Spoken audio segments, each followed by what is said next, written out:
के बाद, तो उसी घटनाओं पर ज्यादा फोकस इतिहासकारों ने दिया है, जो कि राष्ट्रीय स्तर पर बहुत ही पॉपुलर रहे हों या हाईलाइटेड हो गए हों किसी वजह से, खासकर केंद्रीय स्तर की घटना है। अब जैसे आप देखेंगे कि चौरी चौरा की घटना, जिसके कारण गांधी जी ने एक बार आंदोलन वापस ले लिया था, असहयोग आंदोलन, उसमें चौरी चौरा की घटना के कारण वापस लिया। वो घटना क्या हुई बस इतना ही लिखा है, लेकिन चौरी चौरा के बारे में कहीं विस्तार से विवरण उस दौर में नहीं मिलते थे कि वहां के नेता कौन थे, जो मारे गए वो सब कौन थे, उन लोग का क्या हुआ, उनके फैमिली का क्या हुआ। तो रीजनल हिस्ट्री पहले, खासकर लोकल हिस्ट्री पर ध्यान लोग नहीं देते। तो उसी क्रम में आप कह सकते हैं कि बिहार में या अन्य राज्यों में ऐसी कई घटनाएं हुई थी जिनको भुला दिया गया, लेकिन ये वर्तमान सरकार जो खास करके है नए सिरे से इतिहास लेखन पर बल दे रही है और इस क्रम में रिसर्च सब हो रहे हैं, तो तारापुर सब जैसी घटनाएं सब प्रकाश में भेज दिया गया।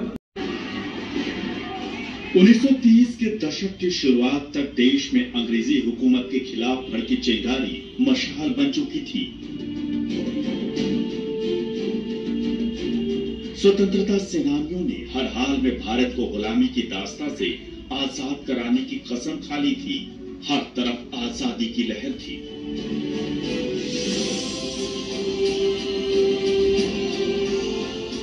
आजादी के परवाने जान हथेली पर लेकर मां भारती के लिए अपना सर्वस्व न्यौछावर करने को तैयार थे। इससे पहले साल 1929 के कांग्रेस अधिवेशन में महात्मा गांधी ने पूर्ण स्वराज का नारा दे दिया था। इस नारे की गूंज बिहार तक भी पहुंची।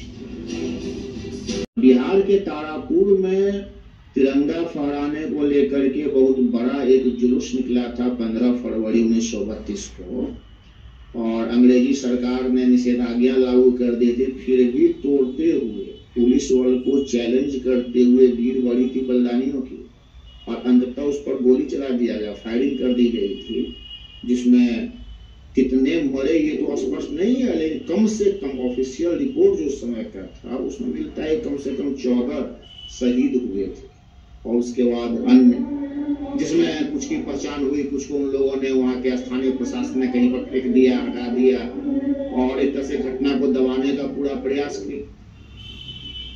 क्षेत्रीय स्तर को लेकर अगर चले किसी राज्य के अंतर्गत की घटना, तो निश्चित रूप से ये बहुत बड़ी लोमहर्षक घटना थी, लेकिन जालियांवाला बाग जो है उसका संबंध जुड़ा हुआ है एक राष्ट्रीय आंदोलन के अंग के रूप में। ये उससे अलग घटना थी, स्थानीय। तो जालियांवाला बाग घटना अपने आप में एक महत्व रखती है, इसका एक अपना महत्व है, तुलना करना तो उचित नहीं होता है। स्थानीय स्तर की घटना और जालियांवाला बाग घटना का संबंध उस समय महात्मा गांधी जो रॉलेट सत्याग्रह चलाए थे उससे जुटा हुआ है, तो वो हाईलाइटेड ज्यादा हो गई, उसमें ज्यादा लोग ऑफिशियल हिसाब से भी मरे।